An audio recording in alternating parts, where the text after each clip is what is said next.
The great council chamber of the Galactic Union stretched across half a mile of polished crystal floor, its dome reaching toward the stars like a prayer for salvation that would never come.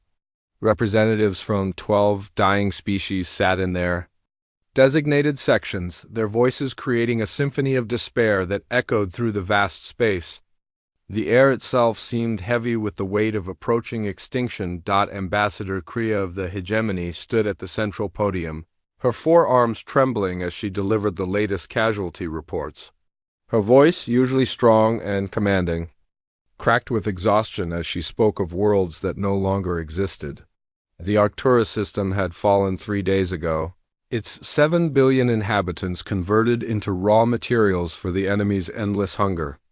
The Vega colonies had gone silent yesterday, their final transmission a single word that chilled every being in the chamber: consumed. The Void Hunters had awakened from their ancient slumber like a nightmare made manifest. For millennia they had drifted in the dark spaces between galaxies, their mechanical minds dreaming of conquest and consumption. Now they had returned to the Milky Way with a hunger that could not be satisfied and technology that adapted to every defense the galaxy could muster. They were not just invaders but harvesters, treating organic life as nothing more than fuel for their expansion. Commander Jake Harrison of the United Earth Fleet watched the proceedings from his hidden position aboard the UES Liberty, a massive warship that drifted unseen in the shadow of a distant moon. His weathered face reflected the blue glow of the tactical displays that surrounded him, each screen showing the steady advance of the mechanical plague across the galaxy. For 3 centuries, humanity had remained hidden in the Outer Rim territories, building their strength while the galaxy forgot they had ever existed. The other species had dismissed humans as primitive legends, stories told by ancient civilizations about a race of aggressive bipeds who had vanished into the cosmic darkness. Some believed humans had destroyed themselves in nuclear fire, others thought they had transcended physical existence, but most simply forgot about them entirely. The galaxy had moved on, leaving humanity to fade into myth and legend. Harrison's fingers moved across the communication console with practiced efficiency as he opened a secure channel to Admiral Lisa Peterson aboard the flagship UES Defiance. The Admiral's image flickered to life on the main screen, her gray eyes reflecting the cold fury of someone who had spent decades preparing for this moment. Behind her, the bridge crew of the Defiance worked in perfect silence, their movements coordinated through years of training and genetic optimization that the galaxy had never suspected. Admiral, the Council is about to vote on complete evacuation to the Andromeda Galaxy, Harrison reported, his voice steady despite the magnitude of what he was witnessing. They're abandoning the Milky Way entirely, the Korathi Defense Minister estimates they have perhaps 2 weeks before total annihilation. Peterson's expression remained unchanged, but Harrison could see the fire building behind her eyes. She had been waiting for this moment her entire life, as had her father before. Her and his father before him. The human fleet had been preparing for exactly this scenario for over 2 centuries, watching and learning while the galaxy dismissed them as extinct primitives. "Signal the fleet, Commander," Peterson ordered, her voice carrying the authority of someone who had just made a decision that would reshape the galaxy.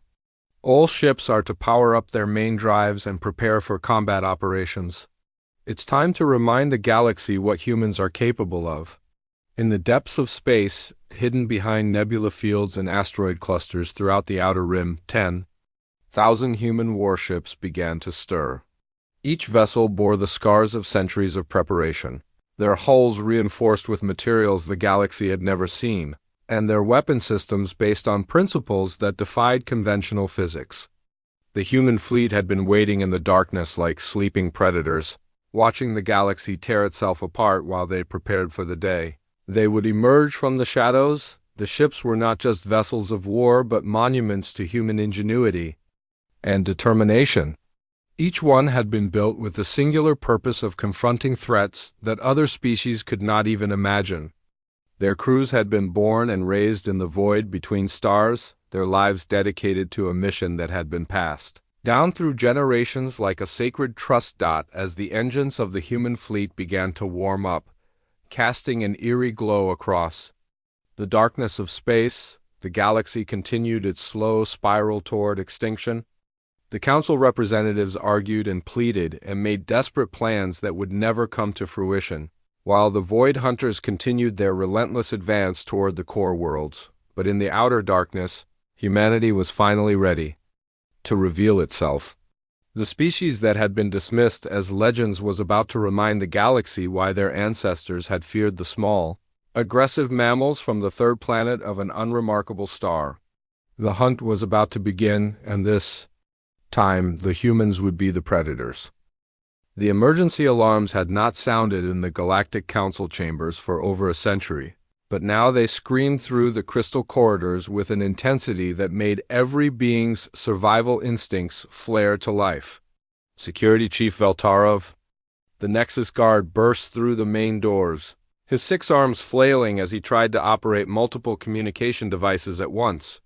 His normally calm demeanor had been replaced by something approaching panic as he delivered news that should have been impossible. "Unknown fleet approaching the capital system," he announced, his voice echoing through the chamber like a death sentence. "Sensors detect over 10,000 vessels, each one larger than our heaviest dreadnoughts. Energy signatures are unlike anything in our databases." The assembled representatives fell silent, their various forms of communication ceasing, as they processed what they had just heard. 10,000 ships was more than the combined fleets of all 12 species, and the fact that they were unknown made the situation even more terrifying. In a galaxy where every species had been cataloged and contacted centuries ago, the appearance of such a massive fleet could only mean one thing: invasion. Ambassador Kriya rushed to the tactical displays, her compound eyes widening as she studied the sensor readings. The ships were massive, each one a kilometer or more in length, their hulls gleaming with a dark metal that seemed to absorb light rather than reflect it. They moved in perfect formation, their approach vector calculated with mathematical precision. That spoke of advanced tactical planning. "The lead ship is requesting permission to dock," announced the station's communication officer, a young Karathi whose voice trembled with fear. They identify themselves as the United Earth Fleet. The silence that followed was so complete that the ambient hum of the station's life support system seemed deafening. Earth Fleet was a term that existed only in the oldest historical records, references to a species that had vanished from the galaxy so long ago that most beings considered them mythological. Humans were the stuff of legend, primitive warriors, who had supposedly destroyed themselves in nuclear fire or transcended physical existence. First speaker Zareth of the collective was the first to find his voice, though it came out as barely more than a whisper. "Earth Fleet? But humans are mythological. Your species disappeared centuries ago. There are no records of human activity in over 300 years. The response came from the lead ship, a massive vessel that dominated the viewscreen like a predator sizing up its prey. The voice that emerged from the speakers was calm and confident, carrying an authority that made the alien representatives instinctively step back from their displays. "This is Captain Ryan Mitchell of the United Earth Fleet. We never disappeared. We have been watching, waiting, and preparing. The Void Hunters have made a critical error by threatening our galaxy." Captain Mitchell stood on the bridge of the UES Retribution, his crew moving around him with the fluid efficiency of a well-oiled machine. The bridge itself was a marvel of human engineering, its surfaces flowing like liquid metal while displaying tactical information that updated faster than most species could process.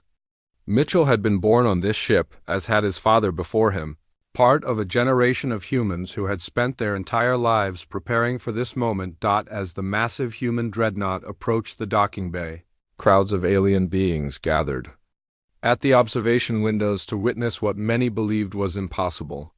The ship's hull bore scars from conflicts that no living being remembered, and its weapon arrays hummed with barely contained power that made the station's defensive systems seem like toys in comparison. Dr. Emma Walsh, the fleet's lead xenobiologist, stood beside Captain Mitchell as they prepared to board the station.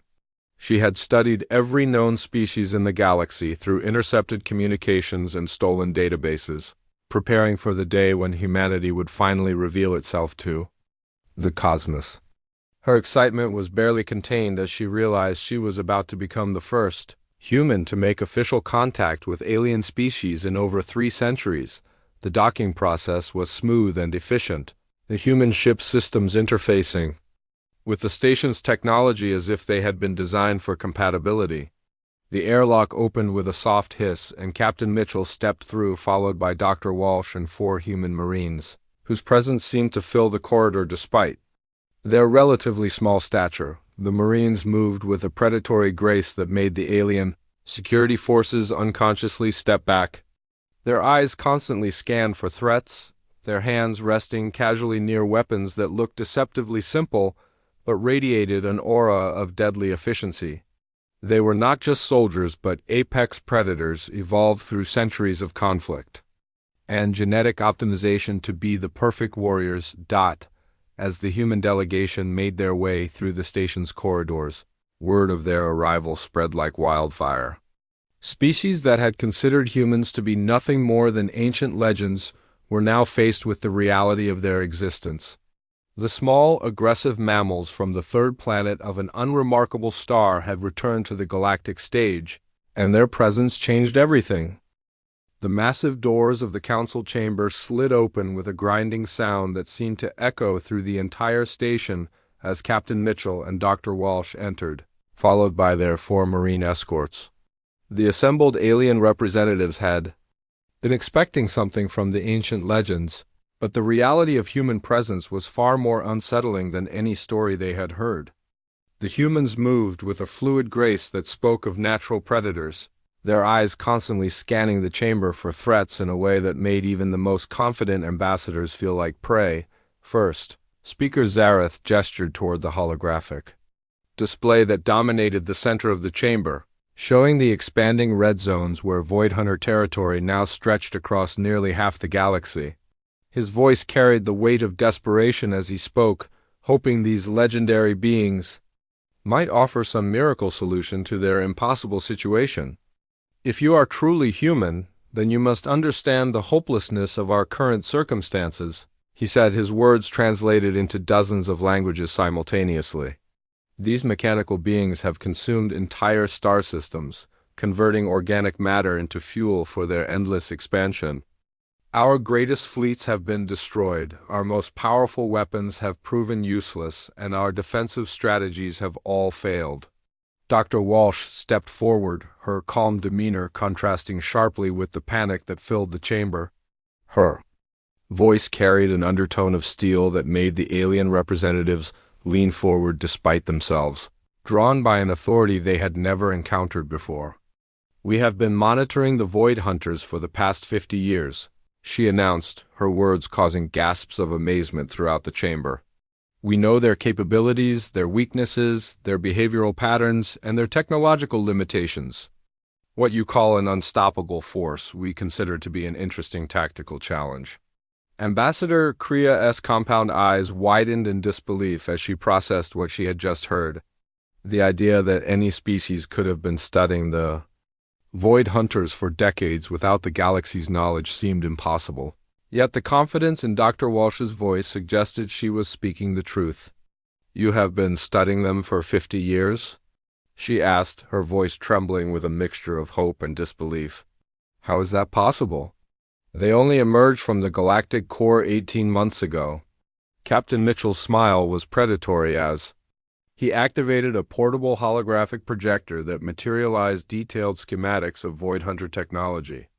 The information displayed was far more comprehensive than anything in the Council's intelligence files, showing internal structures and operational parameters that had never been observed by any galactic fleet. The Void Hunters began stirring in the dark spaces between galaxies over a century ago, he explained, his voice carrying the authority of someone who had spent his entire life preparing for this moment. "We detected their preliminary scouting missions 75 years ago and have been tracking their movements ever since.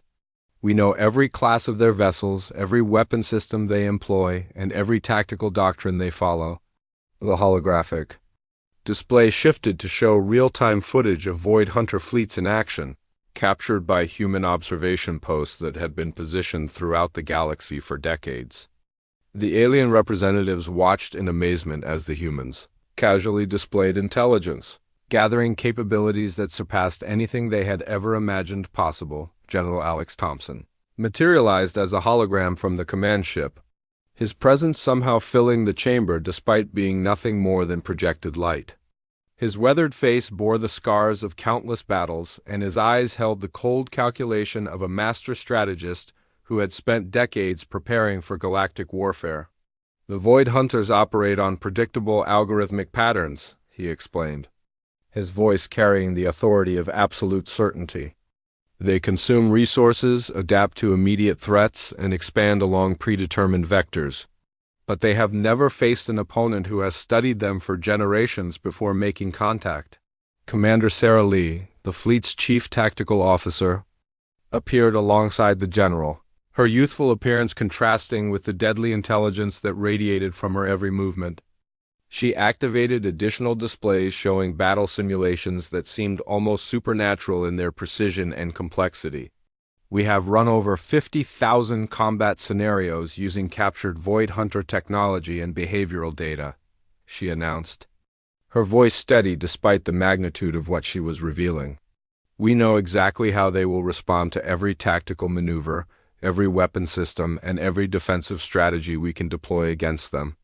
The assembled aliens watched in growing amazement as the humans casually displayed levels of preparation and intelligence that bordered on the impossible. These were not the primitive warriors of ancient legend, but apex predators who had spent centuries becoming the perfect weapon against the galaxy's greatest threat. The species that had been dismissed as mythological had evolved into something far beyond conventional understanding, and their presence in the chamber changed everything the galaxy thought it knew about survival and warfare. The battle for the Kepler system began at exactly 0400 hours Galactic Standard Time, when the first wave of Void Hunter ships emerged from hyperspace like a plague of mechanical locusts.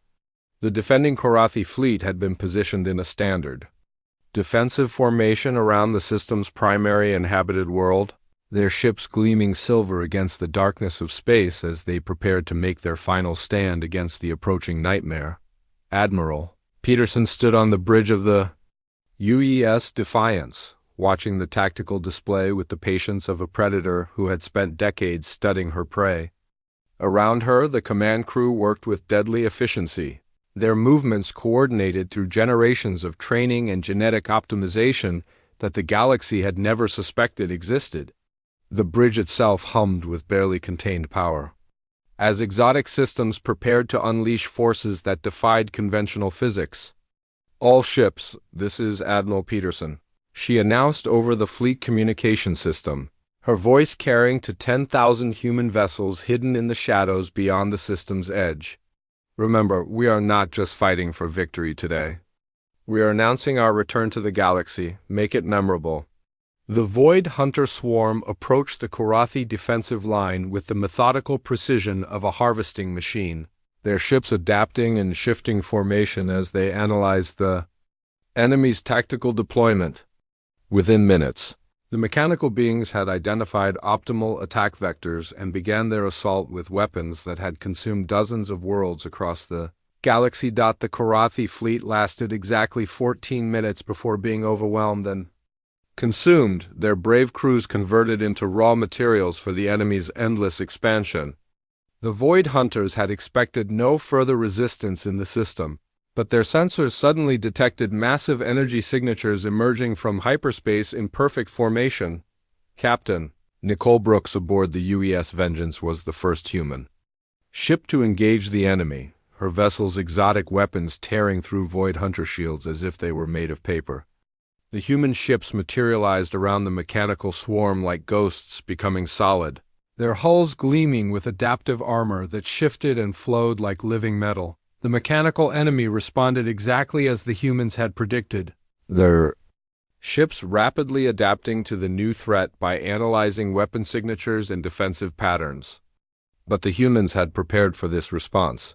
and Lieutenant Commander Paul Hayes triggered the fleet's secondary weapon systems, devices that operated on principles the Void Hunters had never encountered and could not begin to understand. The battle that followed was unlike anything the galaxy had ever witnessed, with human ships dancing between enemy formations with impossible grace while their weapon systems cycled through adaptations faster than the mechanical minds could process. Every human vessel fought with the coordinated precision of a single organism, their movements flowing together in patterns that seemed almost artistic in their deadly beauty. Colonel Maria Santos led a boarding action against a Void Hunter command ship, her Marines moving through the alien vessel with the fluid brutality of natural predators.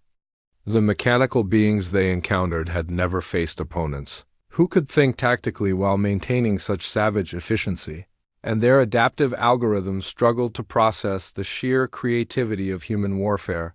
The human fleet's weapons were not merely advanced but revolutionary, operating on principles that turned conventional physics into suggestions rather than laws. Ships phased through solid matter to strike at enemy weak points, while weapons that existed in multiple dimensions simultaneously bypassed every defensive system the Void Hunters possessed.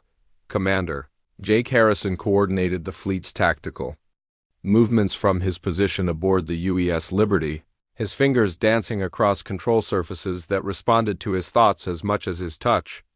The human ships moved with predatory grace, striking at precise moments before fading back into the darkness like apex predators toying with their prey. The Void Hunters, for the first time in their existence, found themselves outmaneuvered and outgunned by an opponent who seemed to anticipate their every move. Their adaptive technology, which had proven unstoppable against every other species in the galaxy, was rendered useless against enemies who had spent generations preparing for exactly this confrontation. As the battle raged for 6 hours, the entire galaxy watched through emergency broadcasts that carried the impossible sight of the Void Hunters being systematically destroyed. The mechanical beings that had consumed half the known worlds were being hunted down and eliminated with surgical precision by warriors who moved like living weapons. When the last Void Hunter ship was destroyed or captured, the galaxy held its breath in stunned silence. The humans had accomplished in a single engagement what the combined fleets of 12 species had failed to achieve in months of desperate warfare. The legends were not only real but had proven themselves to be the apex predators the galaxy had forgotten it needed to survive. News of the Kepler victory spread through the galaxy like wildfire, carried by emergency broadcasts that reached every inhabited world within hours of the battle's end. Species that had been preparing for extinction suddenly found themselves wondering if survival was actually possible, while military commanders across the galaxy studied the combat footage with growing amazement at what they had witnessed. Admiral Peterson convened a war council aboard the UES Defiance with holographic representatives from every major species in the galaxy attending through quantum communication links. The conference room buzzed with languages and dialects that had not been spoken together in centuries, as humanity's xenolinguistic cores demonstrated their mastery of every known galactic tongue.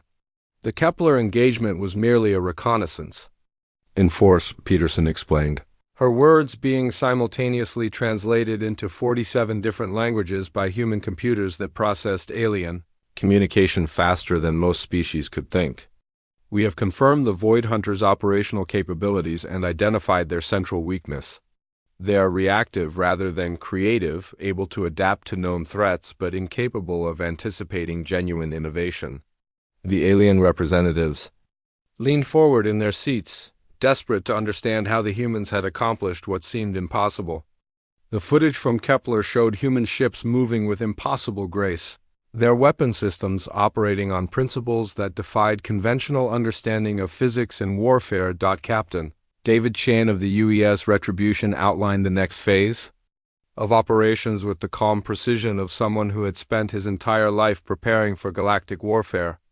His ship had been one of the first to engage the Void Hunters, and his crew had captured 3 enemy vessels intact for detailed analysis. We will strike at 17 systems simultaneously, using completely different tactics at each location. He announced, his words causing gasps of amazement from the assembled aliens.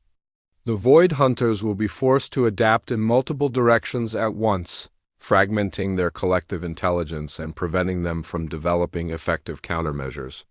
The alien representatives watched in fascination as the humans displayed a level of strategic thinking that exceeded their greatest military minds.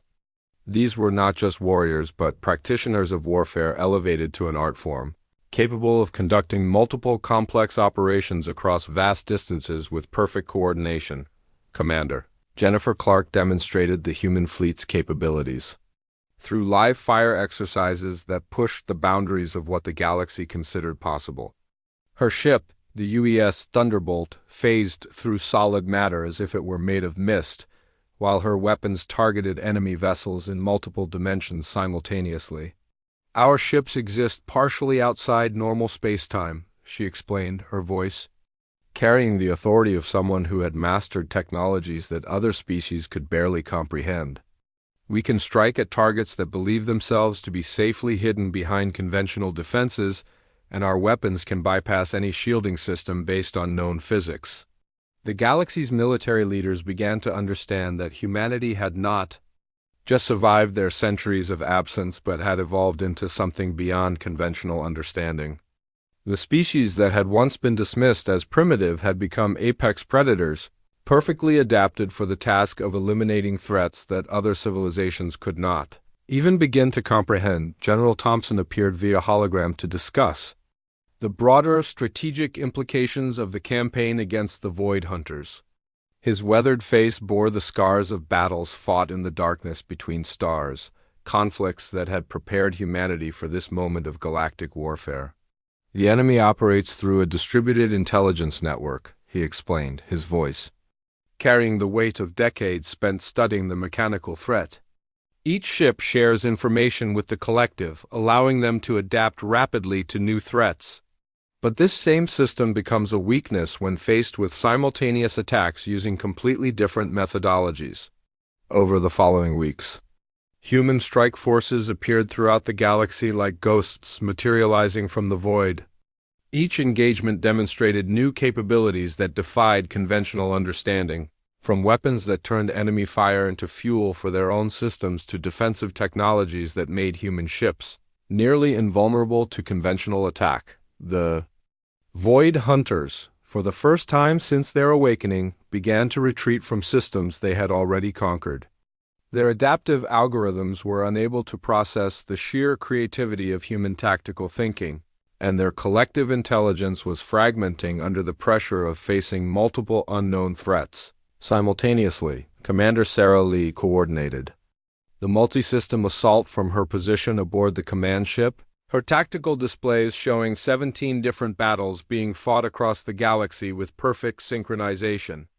The human fleet moved like a single organism spread across thousands of light years, each ship playing its part in a grand strategy that the enemy could not predict or counter. The galaxy watched in amazement as humanity systematically dismantled the Void Hunter threat, using tactics and technologies that seemed to border on the supernatural.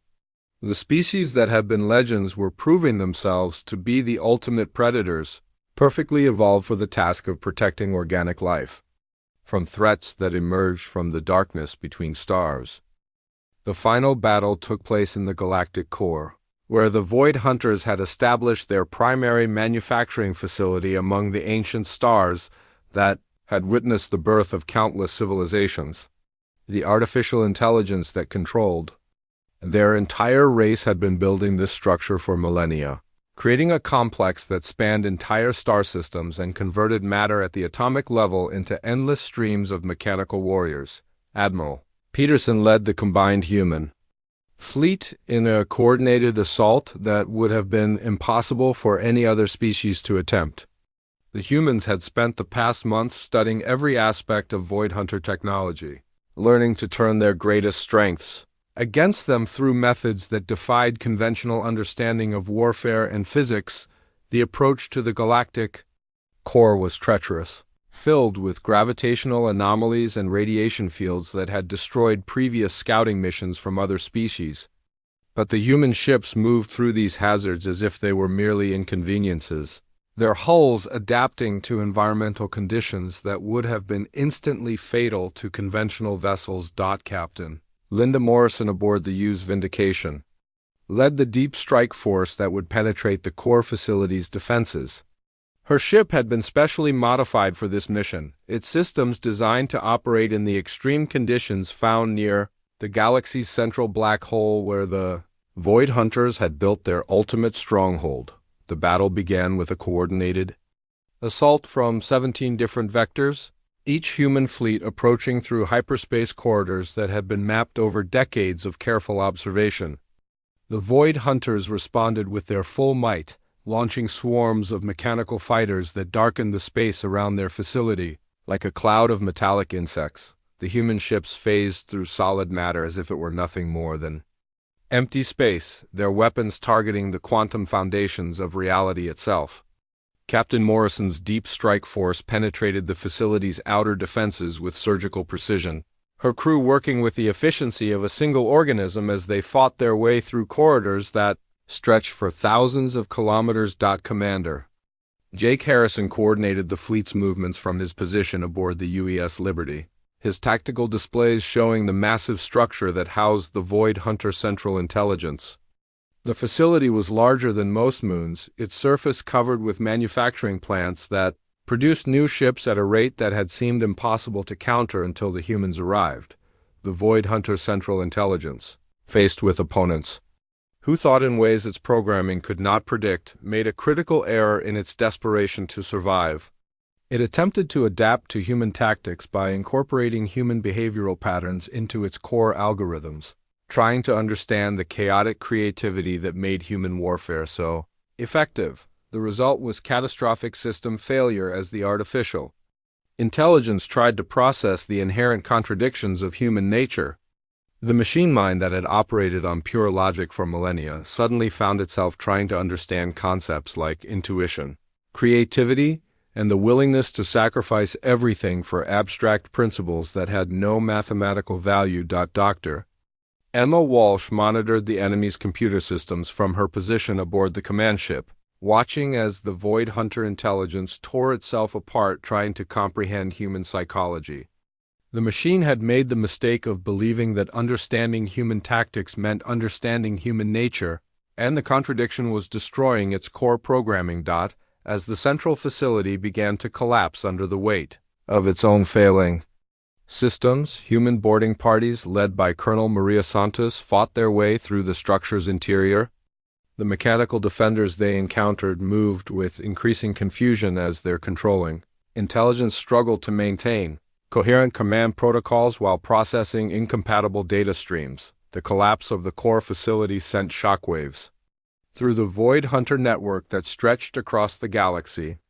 Ships that had been fighting human forces suddenly stopped in mid-battle, their controlling intelligence destroyed by its attempt to understand the species that had defeated them through methods that defied all logical analysis. Admiral Peterson watched from the bridge of the UES Defiance as the massive structure imploded, taking with it the collective consciousness that had driven the Void Hunter expansion for millennia. The artificial intelligence that had consumed half the galaxy had been destroyed not by superior firepower, but by its own inability to comprehend the chaotic creativity of human warfare. In the aftermath of the battle, the Galactic Council convened, for the first time in months without the shadow of extinction hanging over their deliberations. The humans had not only saved the galaxy but had fundamentally altered the balance of power, establishing themselves as the unquestioned guardians of organic life throughout known space. Admiral Peterson addressed the assembled representatives with the calm authority of someone who had just rewritten galactic history. "Humanity seeks no conquest or domination," she announced, her words carrying the weight of absolute truth. "We will patrol the dark spaces between stars, watching for dangers that others cannot perceive, ensuring that threats like the Void Hunters never again threaten the civilizations we have sworn to protect."